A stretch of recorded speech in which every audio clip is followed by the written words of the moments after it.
والنافع قال كنت أجهز إلى الشام، حضرت نافع کہتے ہیں کہ میں شام کی طرف سامان تجارت بھیجا کرتا تھا، وَإِلَى مصر، اور مصر کی طرف، فَجَهَّزْتُ إِلَى الْعِرَاقِ، پھر میں نے سامان تجارت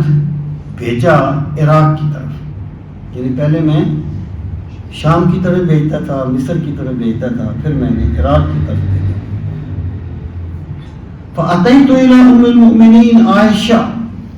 تو میں ام المؤمنین حضرت عائشہ کے پاس آیا۔ فَقُلْتُ لَهَا،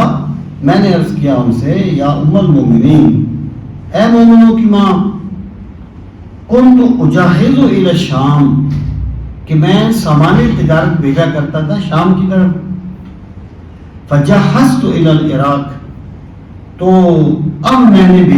بھیجنا چاہتا ہوں عراق کی طرف۔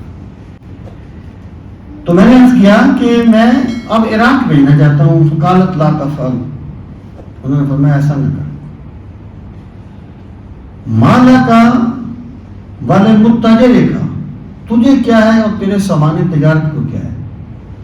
فإني سمعت رسول اللہ صلی اللہ علیہ وسلم، میں نے رسول کریم علیہ السلام سے سنا،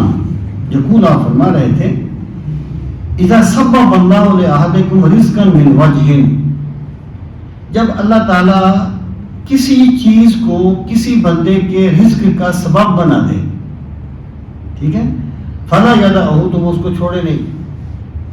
حتی یتغیر لہ اور یتنکر لہ، یہاں تک کہ حالات بدل جائیں یا وہ چیز اس کو نقصان دینے لگے۔ یعنی میں آپ کو سمپل سی مثال دیتا ہوں کہ وہ یہ چاہتے ہیں نا، یہ ہائی وے پر یا کسی سڑک پر تو لائنیں ہوتی، ایک لائن ہے، رش کا ٹائم ہوتا ہے، ظاہر ہے کبھی یہ چلے گی کبھی یہ چلے گی۔ اچھا کچھ بندے آتے ہیں ادھر سے چلان والی ادھر وہ بند ہوگی، پھر ادھر پھر ادھر پھر ادھر، وہ کہتے ہیں یار میں ادھر آیا تو یہ بند ہوگی، میں ادھر آیا تو یہ بند ہوگی، یار اس نے بند ہونا ہی ہے تو ادھر ہو کر یہ کھول جائے، یہاں سے چلے جانا۔ یعنی بندے میں ایک تحمل ہونا چاہیے، وہ سمجھے حالات کو اور گراؤنڈ ریئلٹیز کو، ٹھیک ہے۔ اس سے مراد یہ ہے کہ جب بندے نا کوئی وہ کام کر رہا ہے اور اللہ پاک نے اس میں برکت دی ہوئی ہے تو وہ خام خواہ اس کو حقارت سے نہ دیکھے، اور اس کو وہ خام خواہ، یعنی میرا اپنا ایک طریقہ ہے کہ میں اگر ایک جگہ پہ ہوتا ہوں، کوئی بندہ مجھے اس سے 5 گنا بڑی آفر کر دے، میں کہتا ہوں نہیں دے، جب تک وہ ان سے میرا معاملہ چل رہا ہے نا اس وقت تک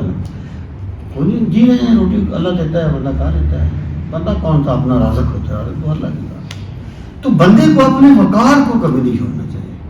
اپنی عزت و آبرو کو کبھی نہیں چھوڑنا چاہیے۔ تو مراد یہ ہے کہ جب ایک بندے کو ایک جگہ سے رزق مل رہا ہے، عزت سے مل رہا ہے، تو بندے کو چاہیے کہ اس میں محنت کرے، نئی دنیا بسانے کی وہ خام کا تردد نہ کرے، اس میں بڑے امکانات ہوتے، تو آپ نے اس کو منع فرما دیا۔